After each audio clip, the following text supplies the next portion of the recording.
Awesome. We have people joining the webinar. Hello, everyone. We're going to kick things off in just a couple minutes here. Thank you so much for joining. Great to have you all here with us today.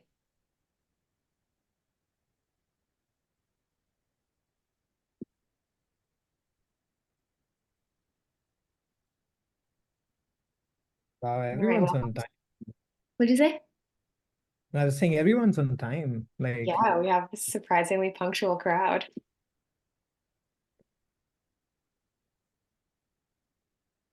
All right. Welcome, everyone. Thank you so much for joining us today. We're going to kick things off in a couple minutes, let people kind of trickle in. Feel free to test out the chat, make sure it works. Also, just a note, we will be accepting live questions on this webinar today, so feel free to use the Q&A window. We'll also be monitoring the chat as well, so yeah, don't be shy.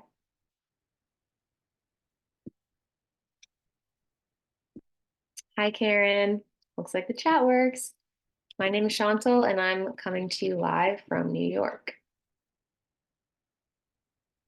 Awesome. We have a question already. We will share the recording. Thank you so much for asking.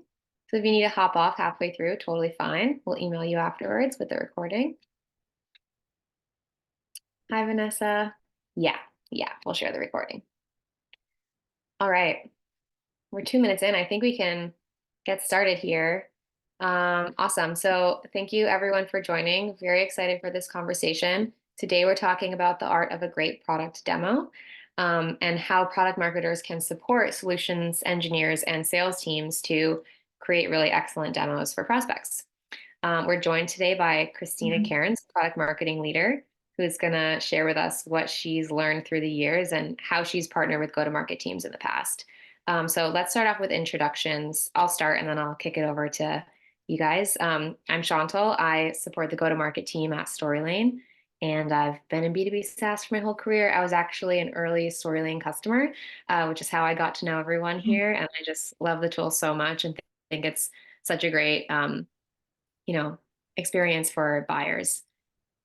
Kristina, take it away. I'm Kristina Cairns. I'm an engineer turned product marketing manager, and I've got experience across industries. My favorite at the moment being renewable energy. And I have spent quite a bit of time working with go-to-market teams, as Chantal said, and I like to really understand the customer pain points and message to how we solve those. And I think that's very important in demos. I'm Madhav. I lead all marketing at Storylane, and I've, like Chantal, been in SaaS for all my life, almost 12 years, led marketing, and here I am. All right. People are saying their locations. I will say I'm from the greater Boston area, so shout out to anyone on the call from here. And Madhav is coming to us live in a very different time zone. Oh yeah. So I'm about 12 hours behind or 12 hours ahead. So I'm here in India. Awesome. We have some other, wow, oh my God, from all over. We have Sweden, Germany, Spain, Poland, London. We got all kinds of time zones on this call. Wow. New Hampshire, New Englander. Fun. Oh, someone else in India, someone in Israel. Wow, thanks for joining us so late. We tried to find the right time to host this so that it would work for everyone. It's always hard. Wow. Holy moly. This is so fun. I'm like, let's cancel the demo and just watch where everyone's from. I'm just kidding. Okay, let's dive in.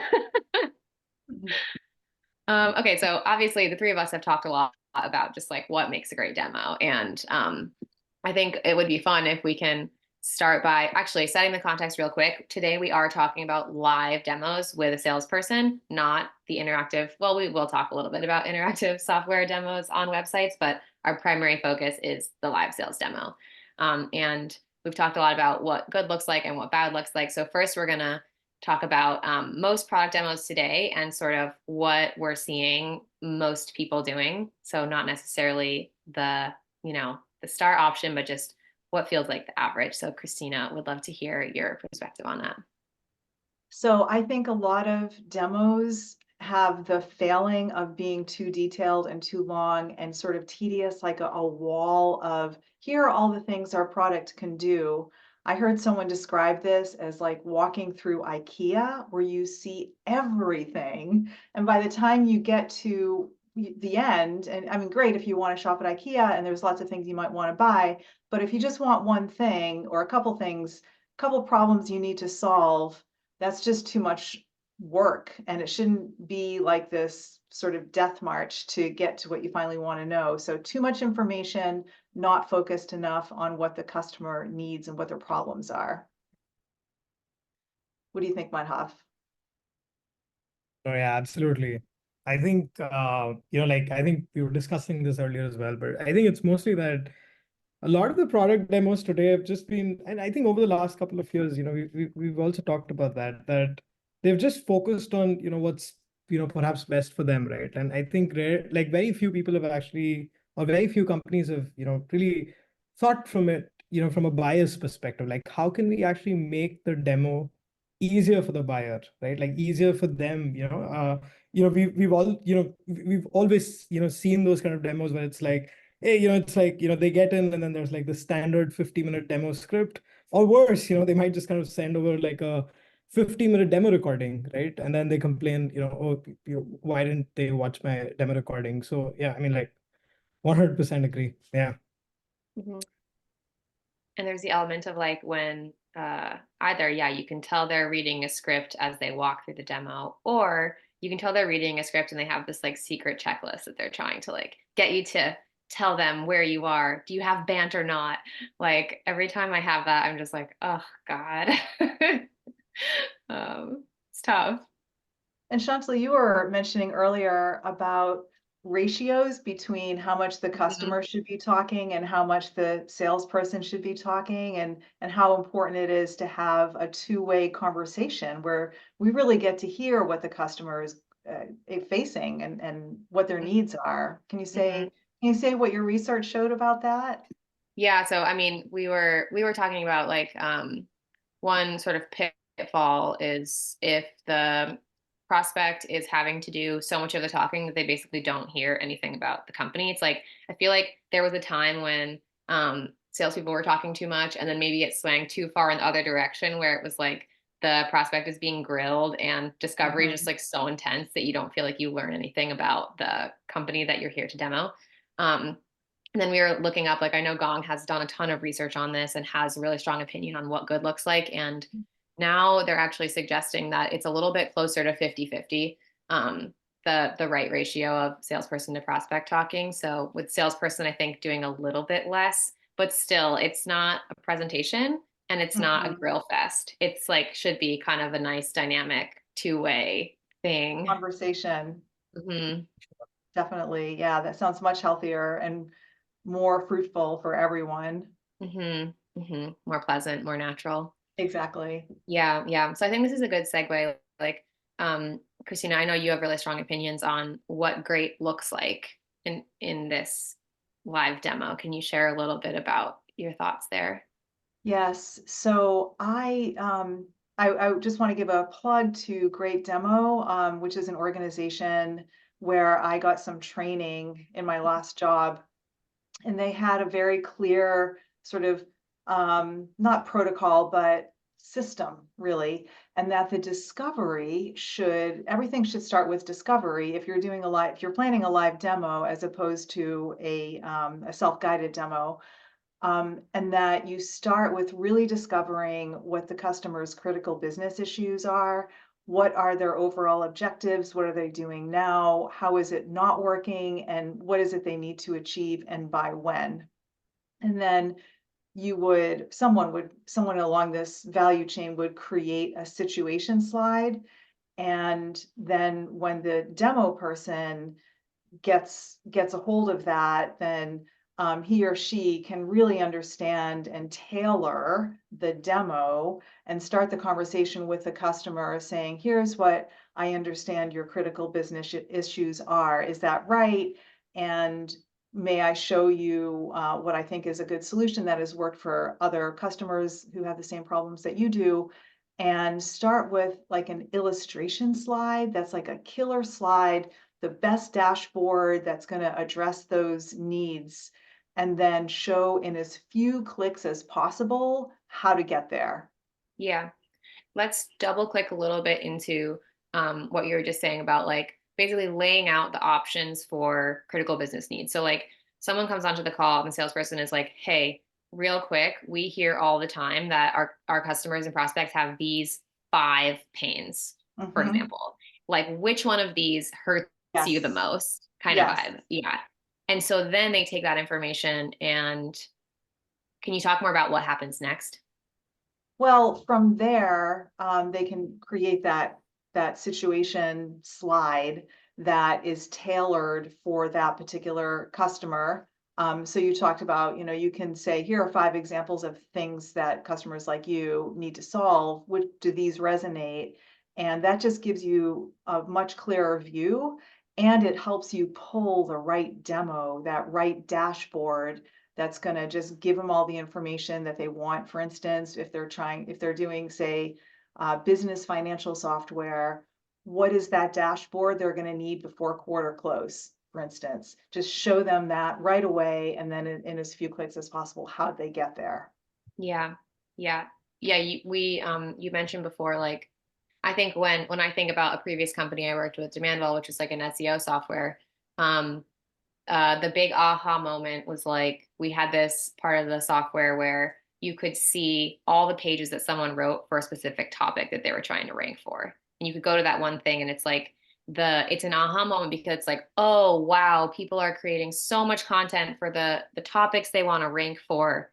Like, and I can see the output in this slide. I think also like a reporting dashboard might be like a common place to start the demo. Can you share more Yeah. about like really good sort of like aha moments for prospects?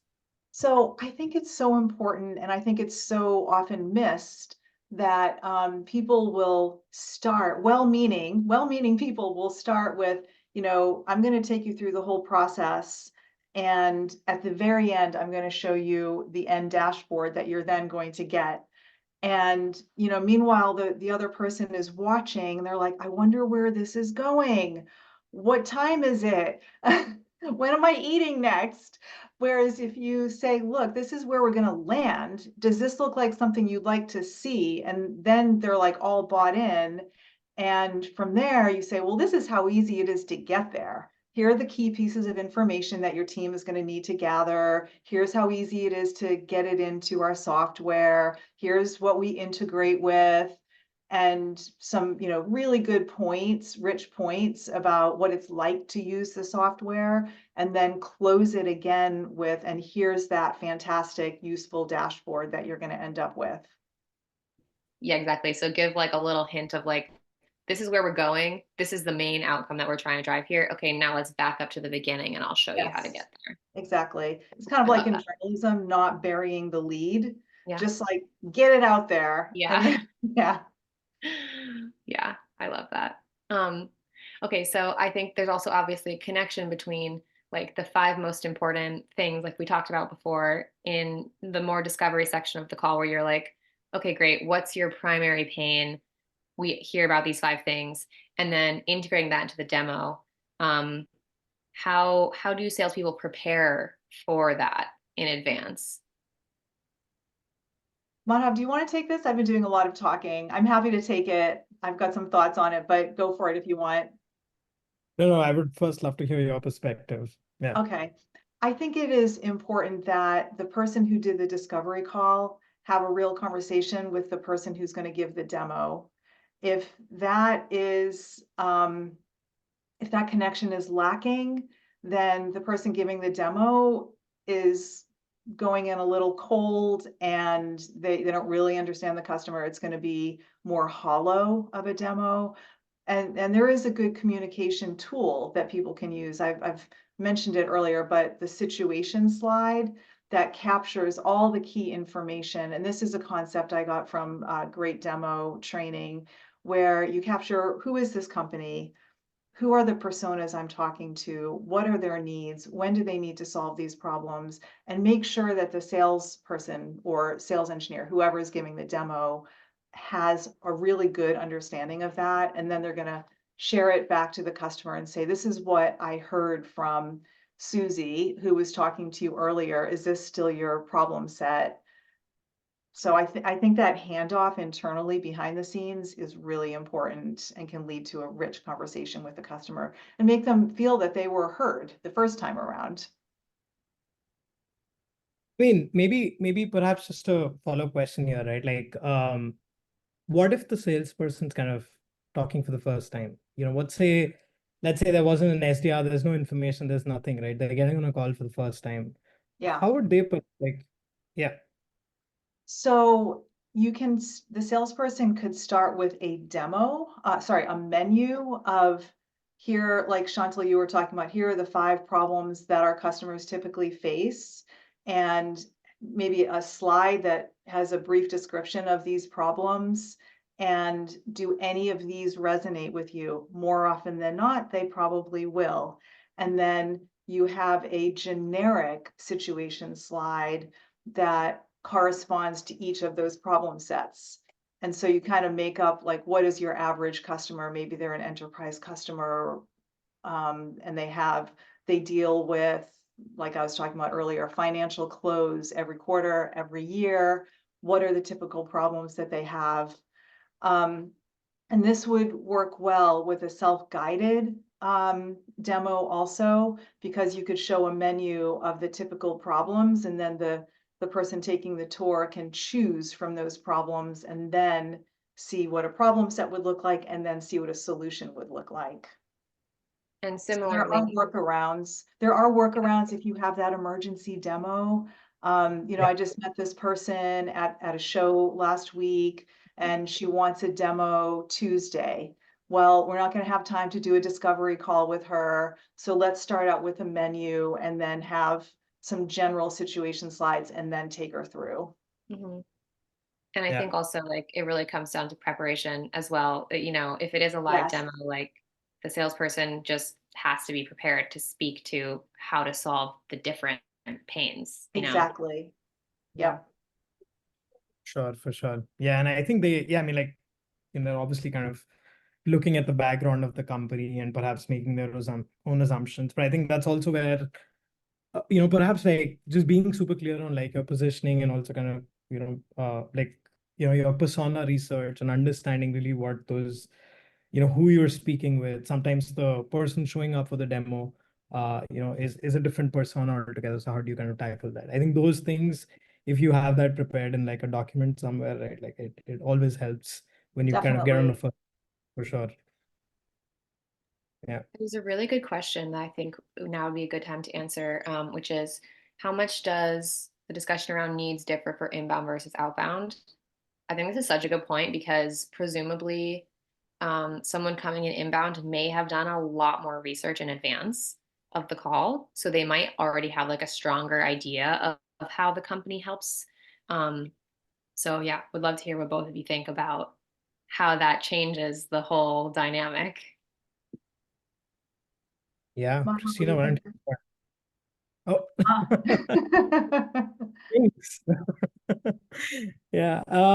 Yeah, I mean, I think more from that perspective, I think inbound for sure, I think I would perhaps tackle it more from a, I'd say more like a solutions focused approach. You know that the bases are covered, right? You know that they've kind of done their research about the product. They kind of know all of that. So you kind of go a little bit in depth, right? And try to kind of go for more of the advanced, deeper use cases, right?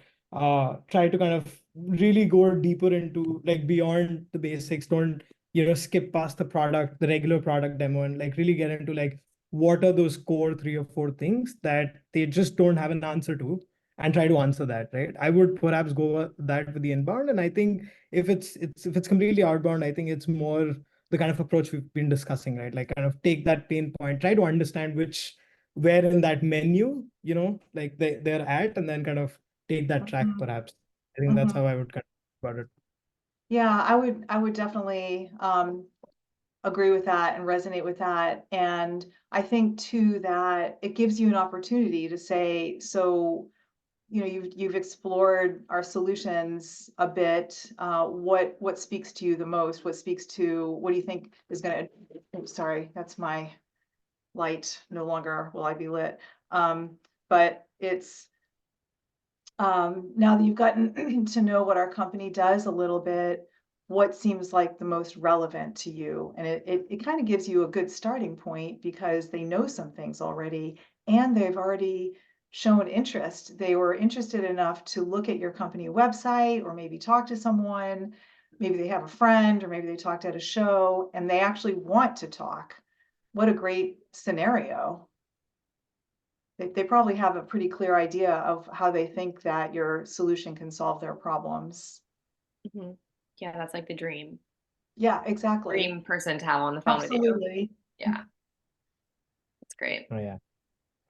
So Kristina, how do you think so, we've talked about what bad looks like, what good looks like. What's the best way for PMMs to support sales engineers and salespeople in succeeding here? Yeah, so pardon me, PMMs have a really great opportunity to take their understanding of the benefits or what the solution is, and then what are the benefits to different kinds of buyers, and up-level that messaging so that when a salesperson says it, they're speaking really clearly to those benefits. As we know, technology companies can be very sort of in the weeds about their messaging. And I think it's really important to have a product marketing person or someone similar to that role who will up-level that messaging and really make it speak to benefits. It is, for sure. I think it's super important because I think they're the ones that are kind of, I think they have the true understanding of like really, because they're the ones that are kind of doing all of that research, like that's part of their jobs. They understand what are the kind of pain points that are coming in and 100% agree. Yeah. Mm-hmm. What have you found is the best way to communicate the information? Like, I know people do decks, people do like Notion dashboards. Like there's so many ways that you can help get that information to the right people. Like, what's your favorite technique or what have you done in the past? Well, I've done decks and I've also done pitchback competitions. And I was involved at one point with a company rebrand, and we wanted to really make sure that people understood the value that we were bringing through our brand, which was expanding from a single solution to a platform of solutions, which we had developed organically and also through acquisitions. But we still seemed to be focusing on that one area, and customers still knew us from that one area, but we really wanted to demonstrate and illustrate an expansive product set. So I created a pitch deck, and I also, with a team, we set up a pitchback competition among the regions. And so salespeople would practice, and I also offered one-on-one coaching sessions. I would give people whatever help they wanted. I just wanted them to internalize the information and be able to say it when they're talking to their prospects. So it was actually a lot of fun to do this. And of course, salespeople love to compete. So yeah, it created buzz, which is exactly what we wanted. So that was fun. Did you do like awards for the best Yes. pitch? Okay, cool. That's fantastic. Yeah. There was like a leaderboard and people got recognition. So that's great. One thing we talked about, so obviously earlier we were talking about like helping identify with the prospect, like what the core pain is for them. And that obviously requires a bunch of customer research. And like, I think I can imagine the lines are really blurry of like where the PMM is the one sourcing the information versus collaborating with success versus collaborating with sales, because they know a lot too. Like the PMM is not necessarily like the person with all of this information. They're kind of like the glue that binds a bunch of different teams. Yeah, definitely. So yeah, how do you how do you think about like who owns what information and where the PMM steps in and is the glue versus like they're actually creating the information? If that makes sense. So we must mention product management. They're really important in this whole process because they are the closest to the engineering team. And those two organizations are working really closely together to figure out what are the technical things that we're doing here and how does it work and why are we doing it to begin with. And they should obviously have a nice clear reason for why they're doing anything that they're doing, which becomes the benefits for PMM to grab hold of. And just to amplify something I was saying earlier, what that can look like for the PMM is to even like ask 5 whys. Okay, so you're doing it so that the customer can do this. Why does that matter? Why does that matter? And why does that matter? And it might take a number of layers to really come to the point that, oh, it helps them do a financial close 50% faster because they don't have to pick up the phone, do spreadsheets, giving an example from my most recent company. So I think that it very much is a whole mix of people involved in this and having rich conversations. Mm-hmm. That skill of like really getting down to the first principle is so important in product development and also product marketing and also sales, honestly, like in that discovery Yes. call, really getting down to the root of it all. It's Oh, such a good reminder. speaking of sales, speaking of sales, sales is also in a great position because they're out there talking to customers. And I've had so many conversations where I'll learn something a lot from talking to sales. They'll say, well, when I was talking to so-and-so about this, they said that this isn't what they need, but this is. Mhm. And it's really important to have a big, healthy ecosystem of exchange of information and Mhm. feedback. Also, customer success can have a ton of information about how the customer is using the product, what they're experiencing, what they like, what they don't like. Yeah. Have you managed that in Slack in the past, or is there like a specific place that communication has happened? I know sometimes people have like try to have meetings between certain teams, or there's a Slack channel for product feedback, or yada yada. Yes, What have you seen? yes, definitely, Mhm. yes.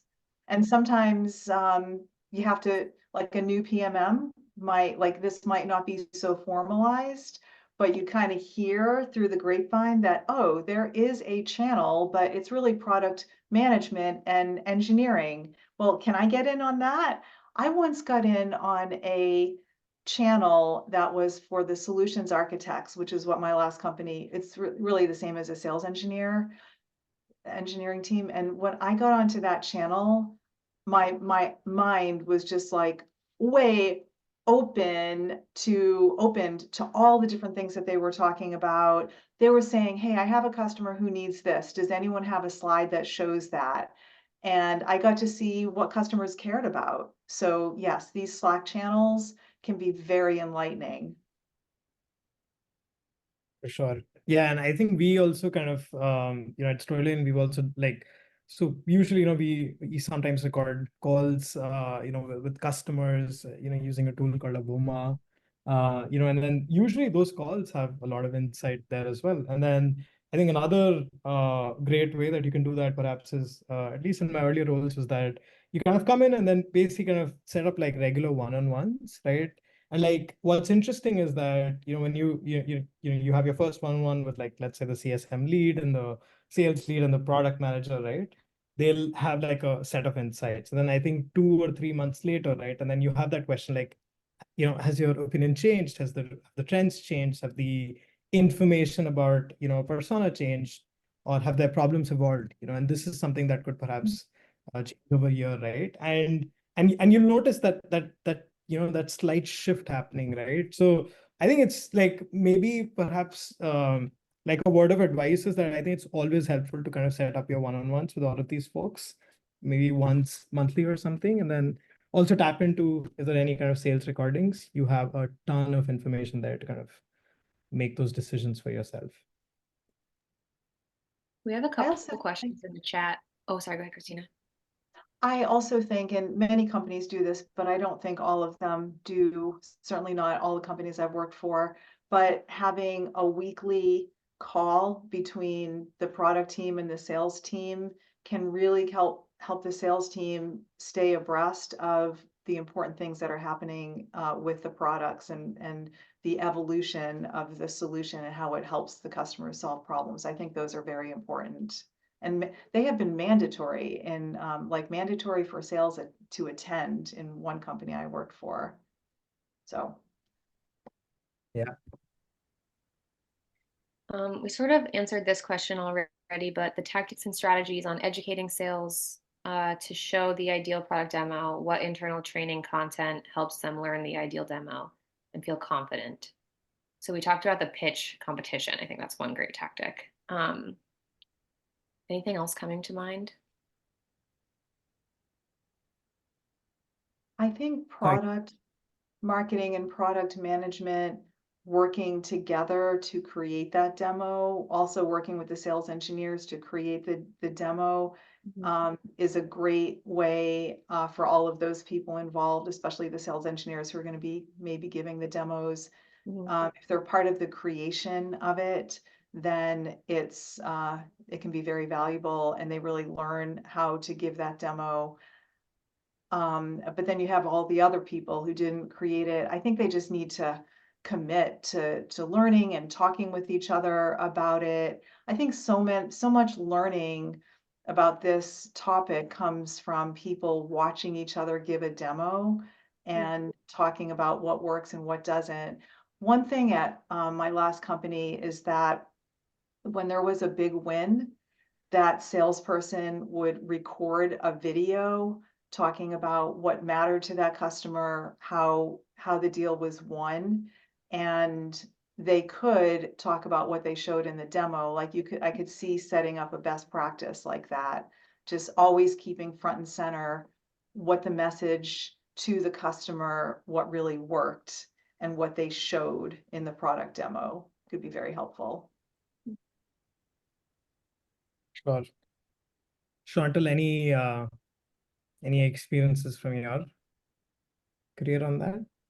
Yeah, I'm trying to think like the thing that comes to mind the most for me is like when there's a new feature that the sales team has to learn how to demo and what happens there, because all the organizations I've joined have had a demo, already when I get there. It's not like I'm like helping craft the first one.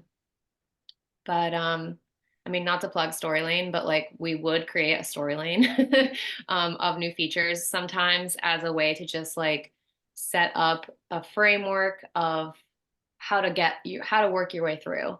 And of course, we also would like write tons of messaging about like what's the value of the feature and all that stuff. And we would share it in different ways, like a deck sometimes. We'd always share the announcement posts with the sales team as well, just like all the information and all the different formats that one could possibly have.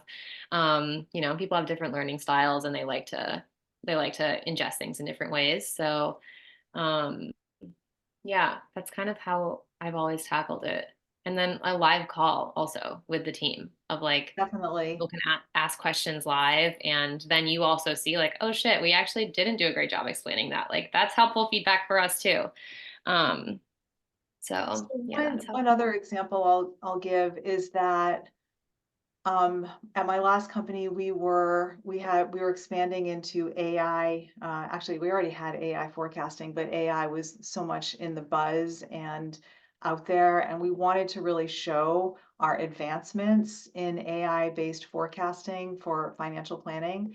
And so we did a webinar series, and this was actually my baby. And we had 5 global regions, and I authored the materials, and I coached the salespeople on how to give the pitch. And I also invited pitchbacks, kind of like what I was talking about before, and had one-on-one coaching for whoever wanted it.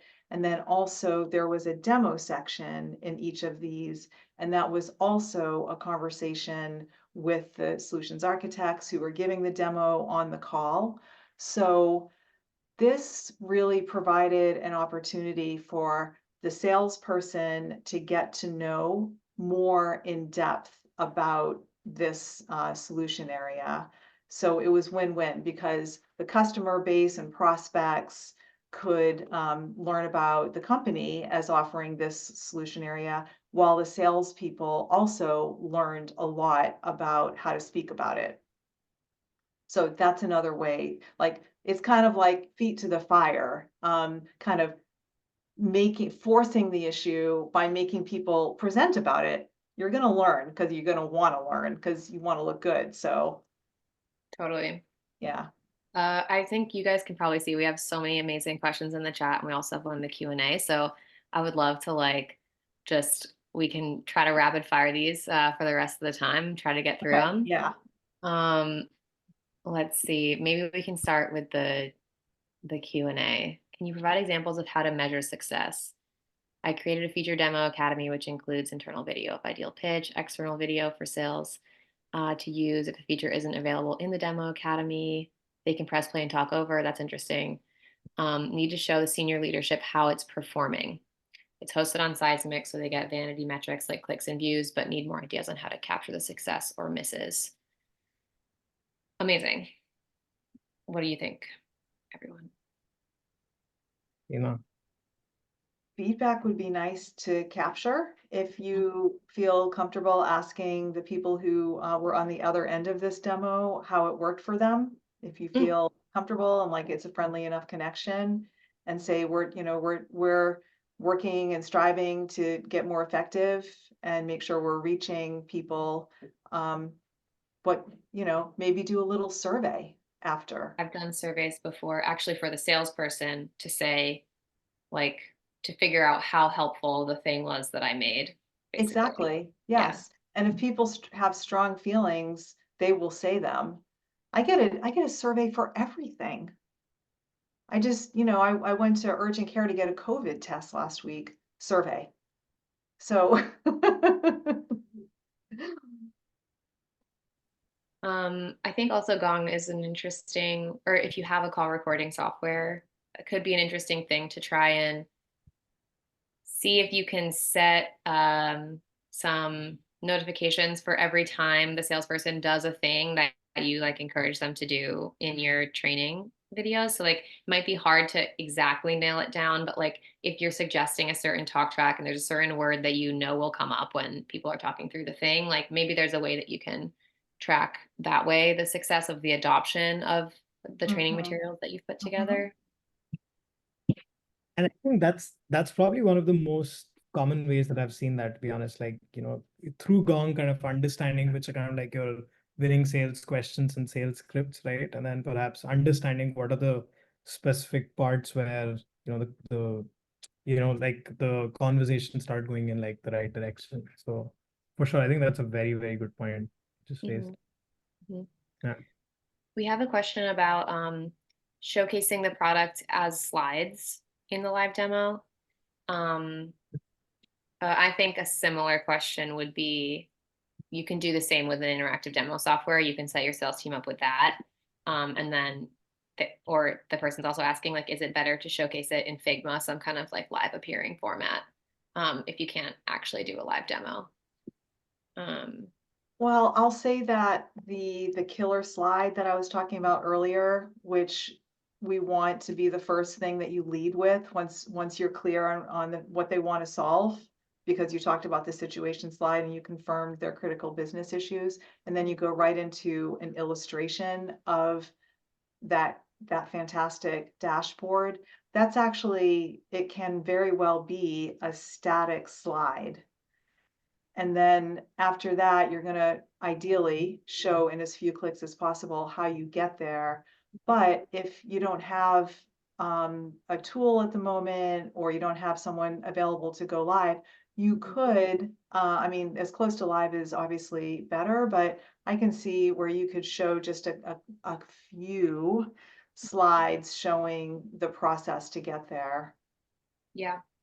I've seen it done every number of ways of like actual live demos, slides, interactive demo software, something like Figma. And I feel like the challenge is you're really dependent upon how well the salesperson can handle the challenges that arise with each medium. Because like with actual live demo, you might be like, oh crap, someone messed up the data in the reporting, and you have to like handle that on the spot. Or like Yeah. if it's a Yeah. deck, they might have a question that you don't have a slide for, and then you have to handle that. It's like no format is perfect. So yeah, it's really about like preparing the people and making sure you've prepared everything. And you know, it's tough. Yeah. Yeah. And I think I would probably add that so I've usually seen like Figma screenshots and all of those kind of used for products that are kind of in beta, Yeah. something that's not yet launched, right? So they use kind of Figma screenshots as a way to kind of get their first customers, right? As a buyer, I would perhaps definitely expect something where it's like, oh, I want to see a little bit of that, right? Like that particular small feature there, I want to see that, right? And so I think usually there, the best approach is perhaps to either just have the actual product in there, right? Or have a pre-filled, like a product with pre-filled data in there, or like an HTML capture demo that you see in Storylane, right? Where you can kind of go in and kind of go into any specific feature. But that would be ideal, especially as a buyer for me as well. When I'm going kind of in a demo, I would definitely not be convinced when I see a screenshot. But I think everyone has different opinions. Yeah. Okay. What about questions? Kimberly has a question about questions feature. Do you have advice on how to best use the questions feature that are in most online demo booking calendars to help with discovery? Oh, interesting. Like if in the form that someone's filling or they're booking the calendar invite and it's like, tell us what you want to talk about, how to use that information as a salesperson. I think that's what they're talking about. It's hard to say. What do y'all think? And I think most if online you, demo. however you can get at what the biggest issues the customer is facing, whatever that means is, use it, what are the biggest issues that you are facing? How often do you see this issue? What is how important is it? What is it impacting? Is it impacting your finances? Is it impacting your efficiency? Whatever it is, the more information in whatever way you can get it, the better. Yeah. Yes, like dig into what they've said. I also feel like it's like bring it up immediately. Like I Yes, noticed you're coming here for this exact reason. Like I exactly. want to do a little discovery to learn a little more, but like I hear you. That's why you're here. That's it. That's yes. Yeah. Yeah. Okay. This is a really great question from Travis. For the first live demo with a prospect, where's the balance of demoing based on the prospect's initial requirements versus trying to get them to see the full potential? I think this is why demos have become crappy sometimes, is that you really want to show the whole thing, even if the person only really cares about one part. So it's a balancing act, but curious to get your perspectives. Yeah. I Yeah. mean, like, let me just like perhaps take a stab at this one, right? Like, I think one of the things that like I've worked with a lot of founders in the past, and one of the things I absolutely love the way they kind of handle these things is that, listen, like nobody cares about kind of seeing the full potential, like except the people from the company, right? The buyers don't really care, right? So you got to go with, what we initially discussed, kind of more from you're a solutions consultant. You're here to solve their problem, right? You try to understand perhaps what is it that they're looking at. So usually whenever I've seen a very good demo, right? Like the AE comes in, it's like, just tell me what you want to know, like set the agenda for the call, and then I'm going to tailor the demo to those features only. I'm not going to kind of give you the full package. I'll get you to exactly what you're looking for. So usually when a buyer comes, they usually have like these 3-4 very heavy requirements. So we need like I don't know, a bi-directional sync, and we want reporting and this and that. And then you just kind of focus on that. Like that should be the agenda of the call. Yeah. Kristina, please go ahead. Yeah. Yeah, I think Madhav, just to add on to that, I think full potential is a little loaded because that could be like the whole IKEA experience. But understanding one issue, and then you want to show how maybe their solution set could grow. Maybe you have a platform solution. There's lots of different things that would work in tandem together for a richer solution set. I think you can be judicious, and based on what you know about them so far, you can show them some select things. And I would recommend too, starting with, well, here's another problem set that you might encounter. And here's what that could look like as a solution, like that killer dashboard. And would you like to see more about this? Would you like to see more about this? Like also asking permission to make sure that it's something that they really do want to see. Yeah. And also, if you have if your solution is a platform, if you have some sort of framework that you can show, just like as a look, here are the different areas that we offer solutions. What, based on your problems, seems like the most relevant area? We have all of this. I'm not going to show you all of this. We'd be here until 6 p.m. But let's pick and choose. Let them know that you have a lot of breadth, but show them the select things. Yeah, that's a Oh, fantastic takeaway. 100%, 100%. And you know what? I think I'd also add here, like, because this is very similar to kind of an insight we've seen even with interactive demos, where it's like, we've seen a lot of customers where they basically create a Storylane demo, and it's kind of like the full experience, the full IK experience, like you talked about, Kristina, all features, everything, right? And buyers tend to get confused just like the product, and they'll go there, they're like, where do I go? What do I do? Right? Exactly. And so that's exactly one of the reasons why we had launched this feature called product tours, which basically did that exact thing that you just said, kind of create those tracks. What track do you want to go for? It's almost like it's a very weird way to describe this, but I don't know if you've read any of those Goosebumps books, but they used to have this choose your own adventure. And you would kind of choose that adventure and then go off to the story that you would prefer, right? And that's exactly what, like, I mean, I 110% agree, Kristina. Yeah. And also maybe bear in mind, just from an information absorption standpoint, probably most people can't retain much more than 3 key points. Mm. So Yeah, Yeah, sure. and if you try to push that out, like you're gonna maybe seem chaotic and scattered as well. yeah, So it's like, exactly. yeah. I wanna answer a couple more questions. I know everyone, this was set for 45 minutes, so feel free to drop if you have to, but I'm loving this conversation. I think we can answer a few more. Um, okay. How does this integrate with campaigns targeted at specific top accounts, personalization, etc.? I think this is an amazing question because if you're thinking about an ABM motion, you might have accounts segmented in a few different ways, and you might have like patterns amongst the accounts that you're targeting. So say, for example, you're targeting a specific industry. So say you're going after like the healthcare space or something, and you know that like, your common buyer is this person. These people are commonly involved in the deal. Like in my mind, actually going after target accounts is a shortcut to giving way better demos because you might be able to find patterns and have your demo reflect that. I agree, Chantal. And if you're going after your top accounts, you probably have some information about those accounts because you've spent some time on them because they're biggies. So it's a great opportunity to zero in on how they use maybe parts of your product if you want to upsell or something, or maybe they've used a competitive product, or whatever you can figure out about what they need and how this solution is going to help them to get to the next step. It's just like a target rich environment there to learn and tailor your story.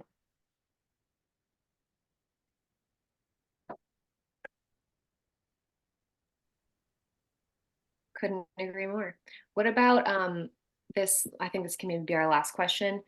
The type of demo by stage of how deep they are in the sales process, and like how you've seen different approaches depending upon how deep they are. I can start.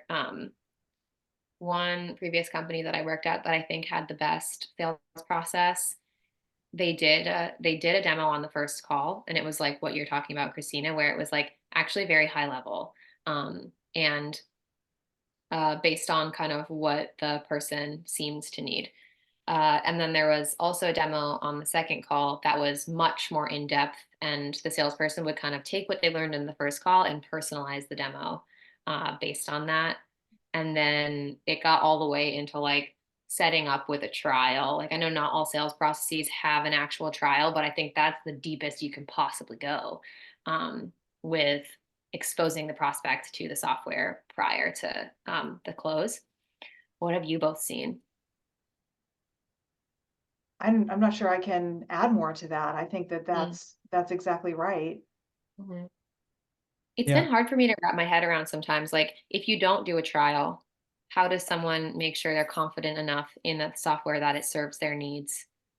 I guess interactive demo software can be huge because you could create like a personalized demo for that client. Maybe that's where Like, reference customers play a big role. mm-hmm. Yeah. Yeah. But you know, this was an interesting, so I had a very interesting chat with somebody, and this was, I think this was like last week itself. And I think they mentioned this. So this was a company that had a very traditional sales-led motion, did not offer a free trial, right? And now they were kind of struggling, you know, where it's like, how do we kind of get them to experience the product, you know, without asking, you know, because it's like, sometimes you're asking them to pay like thousands of dollars without actually even being experienced the product. And I think these interactive demos have really, definitely enabled all of these sales-led companies. So, earlier they had to make that decision of that, hey, perhaps we need to kind of look at more of a, I don't know, launch some kind of like a product-led growth experiment where we have some kind of access somewhere, or we might have like a test box environment, which requires like thousands of dollars and development work and all of that, right? So definitely see, for this specific use case, we're seeing a lot of interactive demos being used. Because that's really the simplest way to kind of give that experience without like, if you don't have the option to give somebody a free trial. Were people using decks before? Because I've definitely seen that. It's like, this is the deck that we send to the CFO that like had screenshots of the product and also blah, blah, blah, it's like, Yeah. yeah. Awesome. Well, I think we can wrap up now. Thank you all, everyone, for joining and for sticking with us over time. For those who stayed, really great to have you all. And thank you so much for the questions. I think this was such a great conversation. Really awesome to hear your questions and for us to be able to respond live. So, and thank you so much, Kristina. Yeah, thanks everyone. Great. Bye. I'm the recording. Okay, bye. Bye.